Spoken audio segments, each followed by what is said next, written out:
Hola, soy Yana. Te doy la bienvenida a esta relajación guiada. Si no me conoces, échate un vistazo a mi canal y quédate aquí.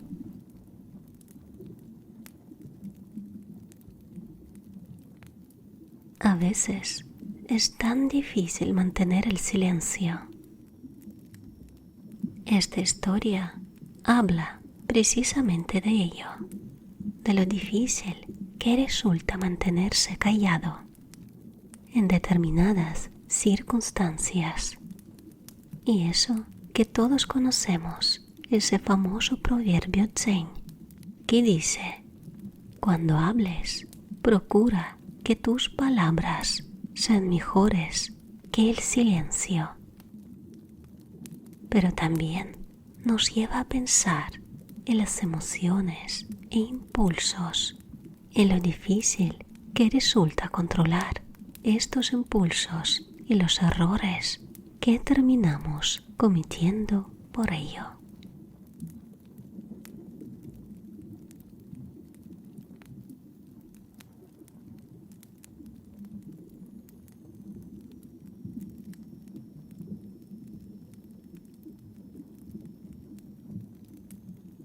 Aprender a estar en silencio. Cuenta una historia zen, algo que les ocurrió a unos discípulos de la escuela Tendai, uno de los lugares más prestigiosos en el estudio de la meditación en Japón. Los discípulos eran muy jóvenes y aún se estaban acostumbrando a las normas de la escuela. 4 de ellos eran muy amigos y se retaron a permanecer en silencio durante 7 días seguidos. Una semana de meditación y observación. ¿Serían capaces de lograrlo? El primer día todos estuvieron muy callados. Respetaron cada minuto de silencio y se dedicaron a pensar y observar sin más. Hasta que llegó la noche y todo a su alrededor oscureció. Las lámparas de aceite comenzaron a perder intensidad y uno de los discípulos no pudo evitar decir a uno de los siervos: ¿quieres rellenar las lámparas de aceite? Apenas podemos ver. Sorprendido, el segundo de los discípulos le dijo: ¿pero no se supone que no debíamos decir ni una palabra? Mira que sois estúpidos, intervino entonces el tercer discípulo. Ninguno de los dos habéis respetado el silencio ni un día completo. Pues yo soy el único que no ha dicho nada, dijo orgulloso el cuarto discípulo. Tal vez pienses que este cuento corto solo nos muestra lo difícil que es aprender a estar en silencio, pero si indagas y aprendes a leer en profundidad, te darás cuenta de que también nos está hablando de todos estos temas. La impulsividad que nos lleva por mal camino. Sí, se dice que la juventud no hace pecar de impulsivos, de emocionales. Tiene sus cosas buenas y sus cosas malas. Lo bueno, estos impulsos nos hace vivir de forma más intensa y saborear cada una de las emociones al máximo. ¿Y qué es lo malo? El riesgo que ello conlleva, porque los impulsos nos hacen errar con demasiada frecuencia.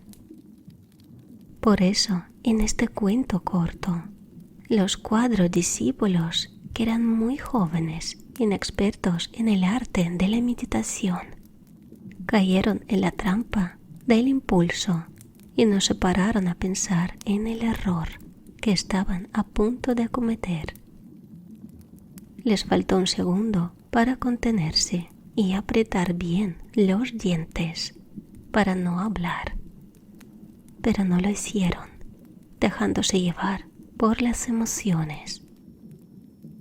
¿Pero qué emociones son estas? El miedo del primer discípulo. La noche hace que las sombras se agranden y la luz desaparezca. Y todos tenemos miedo de lo que no podemos ver. El primero de los discípulos comenzó a sentir miedo ante una oscuridad cada vez más palpable y no pudo reprimir el deseo de poder contar con unas lámparas más luminosas. Por eso ordenó al sirviente rellenarlas de aceite. El miedo fue el que le llevó a romper su promesa del silencio. Las emociones nos hacen vivir de forma más intensa, pero también nos llevan a cometer grandes errores.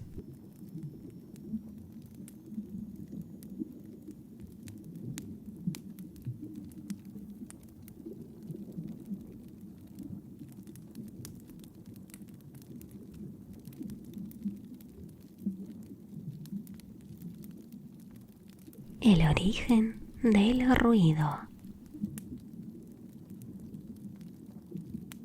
Cuentan que hace mucho existió en un lugar de la extensa China un maestro Zen, muy valorado y querido por todos. El hombre era un sabio al que muchos pedían consejos. Su fama se extendió tanto que no tardaron en llegar discípulos de todos los rincones del país. Al principio, el sabio estaba encantado con poder ayudar a los jóvenes aprendices, así que su fama aumentó más y más hasta tal punto que él mismo tuvo que comenzar a escoger a los que serían sus discípulos, ya que no podía atender a todos. Pero el tiempo pasó deprisa y el sabio envejeció. El maestro comenzó a cambiar de actitud y su trato se volvió duro y arisco. Los jóvenes aprendices que acudían a él abandonaban aquel lugar un tanto sorprendidos por el trato recibido por el maestro y la fama de dulce y maravilloso maestro Zen se transformó entonces en una creciente fama de sabio arisco e intratable.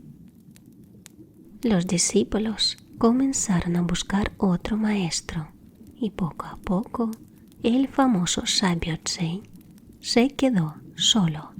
Se dedicó entonces al cuidado de su jardín y a sus reflexiones en soledad. Pero un día, un joven aprendiz que había oído hablar tan bien hacía tiempo de este maestro, sorprendido por todo lo que se decía ahora de él, decidió ir él mismo y comprobarlo en persona. Y a pesar de las advertencias de todos acerca de su mal carácter, el joven quiso conocer al anciano. El chico llegó hasta la casa del maestro y llamó a su puerta. Nadie salió a abrirle, pero vio que había una vela encendida, así que imaginó que el maestro estaba dentro. Volvió a llamar y nada. Miró por una rendija y observó que el jardín estaba perfectamente cuidado. No puede estar enfermo, pensó, así que decidió esperar en la puerta a que le abrieron. El pobre aprendiz pasó toda la noche a la intemperie. A la mañana siguiente, el anciano abrió la puerta y le dejó entrar a regañadientes. el anciano dijo al joven que se sentara. Al hacerlo, le gritó: «Siéntate bien, con dignidad, y no encorvado, estúpido». El discípulo se sintió algo ofendido, pero le hizo caso y se sentó más erguido. Después el anciano llegó con una tetera repleta de té recién hecho. Olía fenomenal. Se sirvió la bebida en una taza y al observar que el joven no paraba de mirar, le preguntó: «¿Quieres té?». El joven asintió, pero cuando el anciano sirvió el té en otra taza, se la tiró a la cara al joven discípulo. El chico no podía creer lo que estaba pasando y dijo algo enfadado: «¿De verdad? ¿Es así como tratas a las visitas?». El anciano entonces cerró los ojos y empezó a meditar. El chico decidió hacer lo mismo, pero entonces sintió una sonora bofetada. El joven abrió los ojos aún dolorido. «Y bien», dijo entonces el maestro Chen, «¿de dónde crees que nació el ruido de esta bofetada? ¿De la mano o de la mejilla?». El chico se quedó pensando y contestó: «De mi mente, maestro. El ruido ha nacido de mis pensamientos, emociones, y partieron de mi mente». El anciano sonrió y dijo: «Por fin, eras el discípulo que estaba esperando». Desde entonces el anciano trató muy bien al joven discípulo. Él aprendió tanto que se convirtió en el maestro más venerado y sabio de todos. Moraleja: más allá de las apariencias, debemos buscar el origen del ruido en nuestro interior. Muchas veces buscamos el origen de lo que nos sucede lejos de nosotros. Si nos va mal, pensamos que es por algo externo a nosotros. Si nos sentimos tristes, buscamos el origen en otra persona o en un acontecimiento que nos ha marcado. Y si dejáramos de buscar fuera, ¿y si el origen de todo lo que nos sucede estuviera dentro de nosotros? El ruido está dentro de nosotros. Lo más lógico para el discípulo de este relato hubiera sido pensar que el ruido nace de la mano que abofetea una mejilla, o bien de la misma mejilla, pero él fue más allá de las apariencias y desnudó el origen del ruido en un lugar al que pocos se atreven a entrar: nuestra propia mente. Efectivamente, quien de verdad le dice que acaba de recibir una bofetada, quien le deja escuchar el sonido de la bofetada y sentir todas las emociones negativas que desprende, es la mente. El ruido no es solo un sonido, va más allá. El joven discípulo consigue entender lo que el maestro quiere decirle, en la medida en la que no se queda solo en analizar la bofetada física. El dolor físico explota también en una serie de emociones negativas: ira, odio, incertidumbre. Y todas esas emociones nacen de los pensamientos entrecruzados que genera el ruido de la bofetada. Por eso entiende que es precisamente ahí donde nace el ruido. No puedes controlar lo que sucede a tu alrededor, pero sí lo que pasa dentro de ti.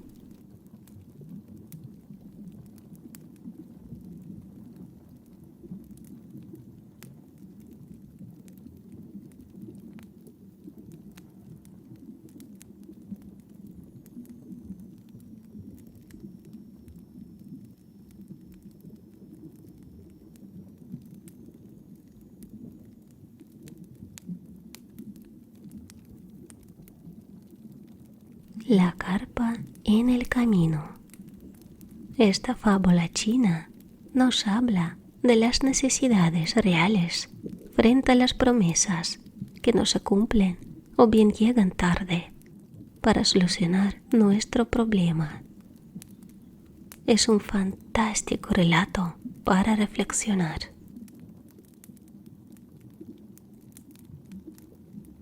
Zhou era un comerciante que pasaba una mala racha y se había quedado sin dinero, así que decidió acudir a pedir ayuda al marqués para pedirle prestado un poco de grano.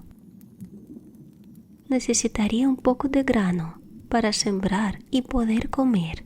No tengo comida, le pidió el hombre.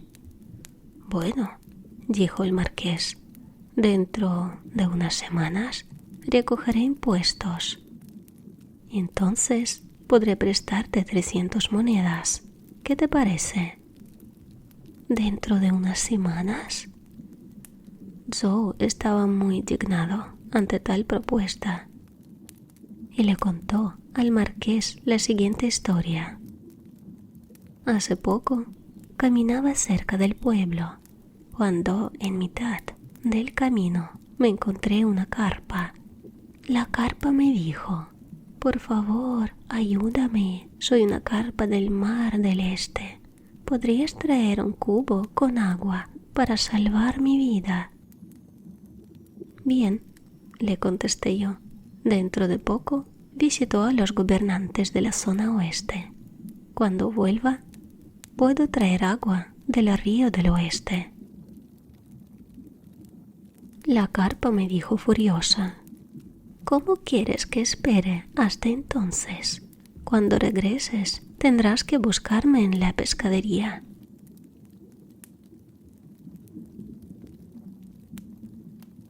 Moraleja: frente a las propuestas inútiles, presenta soluciones reales.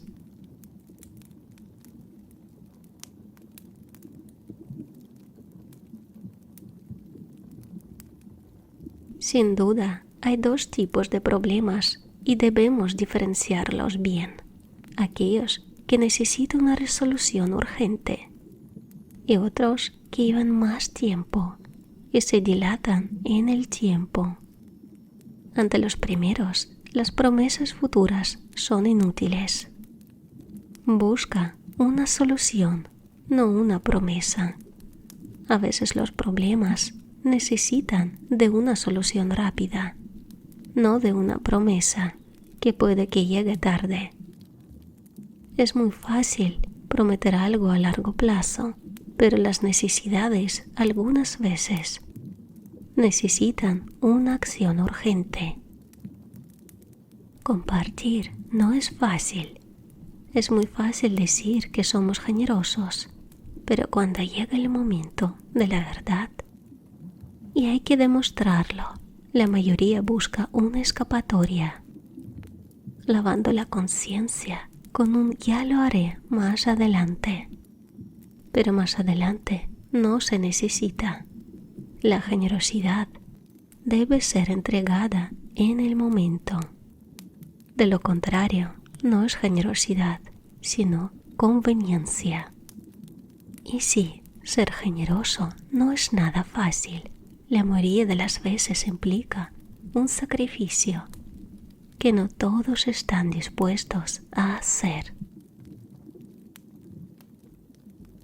La difícil tarea de la resolución de problemas. Tampoco resolver problemas es sencillo. ¿Sabes qué se necesita? ¿Quiénes son aquellos capaces de resolver problemas de forma eficaz? Los que tienen empatía. Si el hombre que se encontró la carpa en mitad del camino hubiera tenido empatía, no hubiera malgastado el tiempo en hacer una promesa ridícula. Se hubiera dado cuenta en cuestión de segundos que el pez lo que necesitaba para vivir era agua con urgencia y que no le importaba que no fuera agua del río del oeste. Solo necesitaba agua, sin más.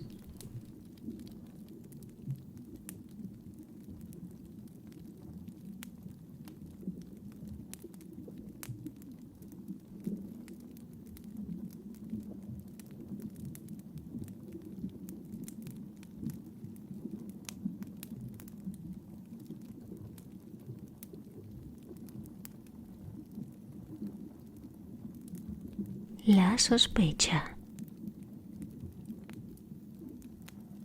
Un día, un hombre perdió su hacha y empezó a sospechar del hijo de su vecino.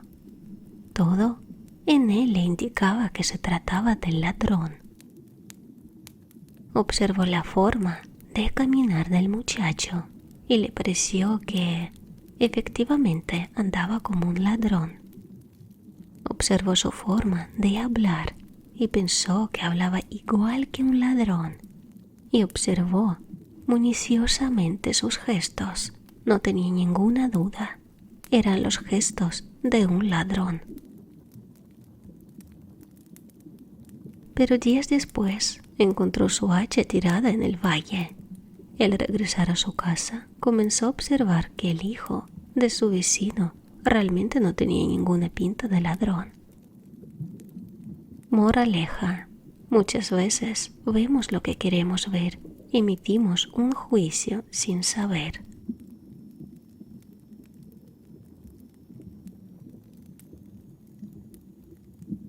Esta fábula corta explica muy bien por qué muchas veces nos dejamos llevar por los prejuicios que trazamos guiados por el odio, la ira o incluso la envidia, llegando a desfigurar por completo la realidad.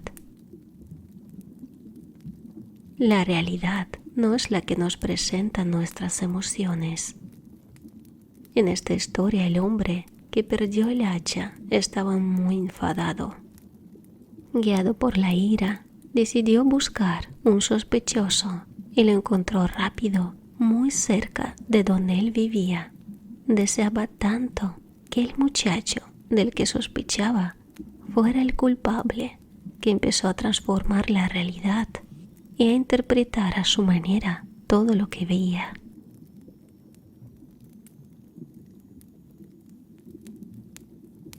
¿Por qué no debemos dejarnos llevar por los prejuicios? No se puede acusar a nadie de haber hecho nada si no hay pruebas que lo demuestren. En este caso, el hombre que perdió el hacha no vio a nadie robarla. Entonces, ¿cómo podía estar tan seguro de que había sido el hijo de su vecino? Se dejó llevar por la rabia y la necesidad de encontrar un culpable. Los prejuicios, la mayoría de las veces, suelen estar muy lejos de la realidad. La realidad depende de los ojos que la miran. La realidad puede interpretarse de 1000 maneras diferentes. Lo que a uno le parece rosa, a otro puede parecerle anaranjado.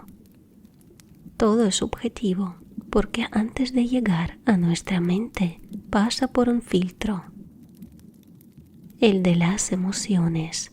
Tal vez, si un día estés feliz, ves un rosa radiante, y si otro día estás triste, ese mismo rosa te parezca apagado y débil.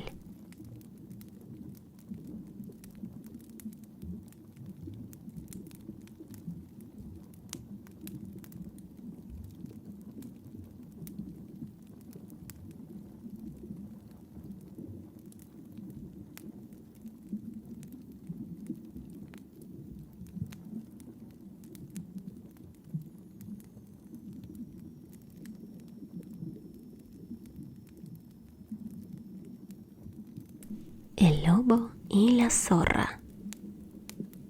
Esta fábula corta nos llega desde Latinoamérica y habla del engaño y el terrible sentimiento de venganza.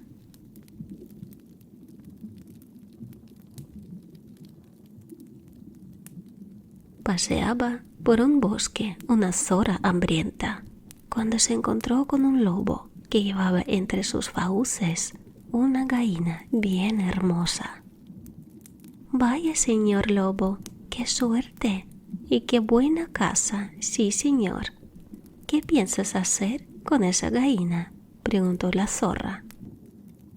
Vaya pregunta, pues comérmela, respondió orgulloso el lobo. Y digo yo, siguió hablando la zorra, ¿no sería mejor que la dejaras libre un momento para que indique el camino al gallinero? Piensa, amigo lobo, que ahí tendrías alimento seguro por una buena temporada. Pues no es mala idea, dijo el lobo. Creo que haré lo que me dices. Muy bien, ve a buscar a la loba para que ella también conozca el camino al gallinero. Mientras, yo te vigilaré la gallina para que no se escape. Y así, el ingenuo lobo dejó la gallina a la zorra y partió en busca de la loba. La zorra, evidentemente, no tardó ni un minuto en comerse a la gallina. Cuando el lobo llegó y vio que la habían engañado, ardió en ira. «Maldita zorra, me vengaré por lo que hiciste», dijo muy enfadado. Poco después, el lobo se encontró de nuevo con la zorra. Estaba en lo alto de un nopal, degustando las mejores tunas. «Te encontré, zorra, pagarás por lo que me hiciste», gritó el lobo. «¿Y qué hice yo?» «Precisamente te buscaba, lobo, para contarte qué pasó el otro día. Resulta que de pronto saltó delante de mí una ardilla y mi instinto me llevó a intentar atraparla. Al soltar a la gallina, ésta se fue corriendo y decidí seguirla. Ahora ya sé dónde está el gallinero y te lo enseñaré. Pero antes, para que recuperes la confianza en mí, ten unas cuantas tunas que están muy dulces». Y diciendo esto, la zorra comenzó a lanzarle tunas al lobo. «Echa más, zorra, que son muy pocas», dijo el lobo. Y entonces la zorra le lanzó un trozo de nopal con sus espinas. El lobo, al intentar masticarlo, salió huyendo del dolor. «¡Ay, maldita zorra! Otra vez me engañaste. Mi venganza será terrible», dijo alejándose de ahí el lobo. Tardó poco en volver a encontrarse el lobo con la zorra, que estaba en un precipicio junto a una pared. A la zorra se le ocurrió algo y se puso contra la pared, haciendo como que la sujetaba. «Te encontré, zorra», dijo el lobo acercándose a ella. «Y no tienes escapatoria». «Oh, amigo lobo, no te acerques, o moriremos los dos. Yo ya voy a morir aplastada por esa pared que sujeto. En cuanto deje de hacerlo, se caerá sobre mí». El lobo creyó que era verdad y dio unos pasos atrás. «Pero no quiero que creas que te engaño constantemente», dijo la zorra. «Antes de morir, quiero dejarte todas las gallinas que encontré en gallinero». «¿Y dónde están?», preguntó el lobo. «En mi madriguera». «Pues dime cómo se va». «Y listo». «Bien, no es sencillo. Debes caminar recto y torcer a mano izquierda. Luego pasar el río y al 10º árbol de hojas plateadas a la derecha, pero torciendo enseguida. Si quieres sujeta tu pared, voy a por ellas y las traigo hasta aquí». El lobo, cegado por la codicia de conseguir las gallinas, accedió y se puso en el lugar de la zorra. Pero pasaron los minutos y las horas y ella no regresaba. Y se hizo de noche. «Otra vez me engañó», dijo el lobo muy enfadado. No tardó mucho. Al día siguiente la vio y saltó sobre ella sin decir palabra.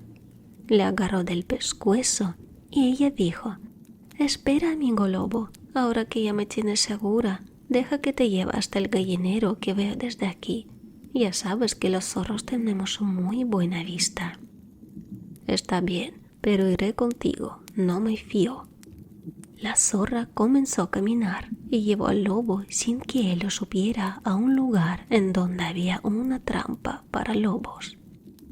Sobre un montón de hojas, el lobo vio un cordero y sin sospechar que era una trampa, saltó sobre él, cayendo a un profundo agujero. «Ay, amigo lobo», dijo la zorra, «ya te dije que era mejor perdonar, pero tú insististe en vengarte de mí. Triste final has tenido». La zorra se alejó sin saber que muy cerca le esperaba un cazador. Moraleja: ni la venganza ni el engaño traen buenas consecuencias.